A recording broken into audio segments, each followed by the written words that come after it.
Now let's take a look at compliance gaining strategies. You will find yourself in a situation where your role is to persuade others, especially if your job is in sales, fundraising, marketing, grassroots organizing, or lobbying. Now, Robert Calendy has identified 6 strategies for compliance gaining, or for getting people to do what you want them to do. Let's take a look at the first strategy. The first one is reciprocity. Now, reciprocity involves feeling like you need to give back to others because they have given something to you. Reciprocity can involve doing favors, giving gifts, sharing information, or anything else that helps create a sense of obligation or social connection. For example, if someone holds the door open for you, you might hold the next door open for them. If someone tells you something personal, you feel like you need to do the same, which is one of the foundations of relationship building. Or if someone gives you a holiday gift, you feel like you need to give them one too. It is important, however, to know that reciprocity can also be invoked by very small gifts and can help influence you to give much larger ones in return. It is important, however, to know that reciprocity can also be invoked by very small gifts and can help influence you to give much larger ones in return. Research has shown that sending a gift like this in the mail with a letter asking for donations substantially increase how much people actually donate to the charity or organization, even if the gift is not worth much or even something that the recipient will even use. The same is true for mints and tips. When a restaurant server brings a mint to the table with the bill, tips increase. And if the server makes a point letting you know that they brought you extra mints because you were a great customer, tips increase dramatically. Another way that this principle works is called the door in the face technique. If someone starts by making a big request that you refuse, you are more likely to agree to a follow-up smaller request than you would have if they made that request first. For example, if you say no to a request to give $50 to an organization, you are more likely to say yes to a follow-up request to donate $20 than if you have been asked to donate $20 first. This is because you feel obligated to say yes to the smaller request because the requester gave you a concession by reducing the request. So you feel like you own them something in exchange. The next tip is scarcity. Have you ever seen a sign for sale in a window or website telling you that the sale is for only one day? Or see a note to an online item that you are thinking about buying, warning you that there are only 3 items left at this price, or 12 other people are looking at this item right now. In these cases, the seller is trying to invoke the principle of scarcity, which means they make something look more valuable or more desirable if they can make the buyer believe that there is a limited opportunity to purchase the item. By making something appear scarce, whether it is rare, hard to find, available, or limited, or quickly going out of stock, you can get others to believe that this thing is more desirable or valuable, making them more likely to buy it so that they do not miss out on this object or experience. The next tip is authority.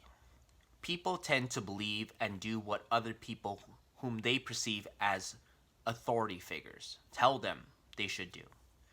When experts wear lab coats, display their diplomas on their walls, wear uniforms, or use formal titles such as doctor, people are more likely to take their advice seriously and do what they recommend.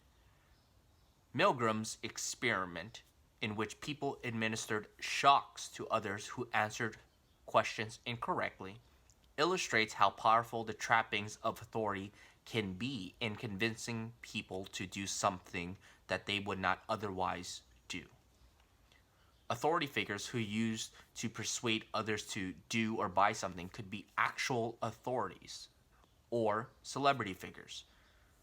For example, when Anthony Fauci, director of the National Institute of Allergy and Infectious Diseases, led the COVID 19 response and recommended that people stay at home and physically distance themselves to slow the spread, he was relying on his actual expertise as a basis for recommendation.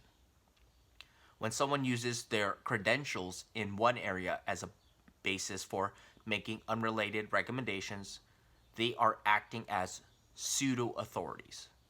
For example, Dr. Oz often serves as a spokesperson for fad diets and alternative therapies and makes other health recommendations for which there is no medical evidence. And this is according to Koronic in 2014.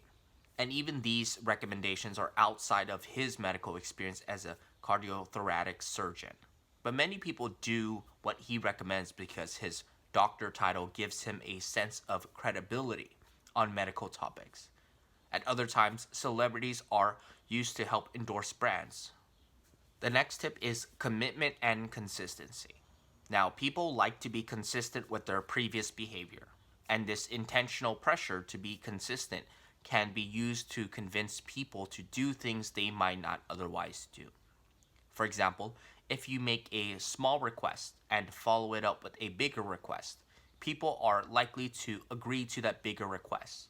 This is called the foot in the door technique, and it is essentially the opposite of door in the face technique, which we mentioned earlier. Once you have agreed to a small request, it is harder to say no to a large request if it is similar in nature. For example, if you can be persuaded to sign a petition about a cause that you care about, you are more likely to donate money if the organization calls for a donation of a couple weeks later.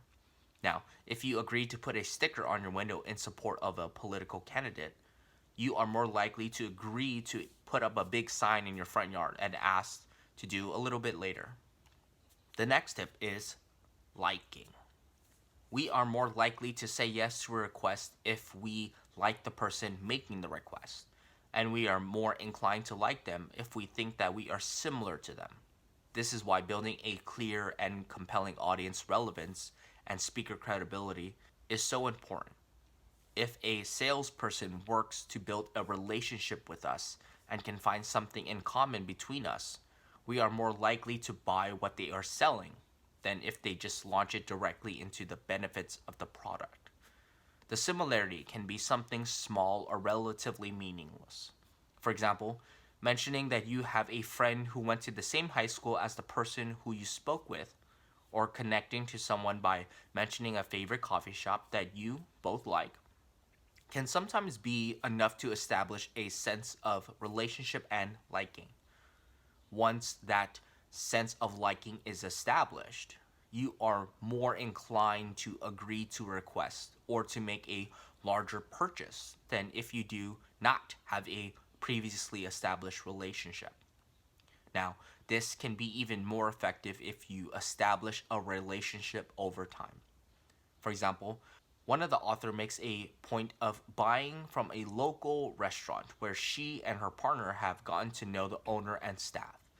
Even though she could buy less expensively elsewhere, she wants to support the local business and sometimes buys even extra, even when she has plenty stocked up at home. And the last tip is consensus.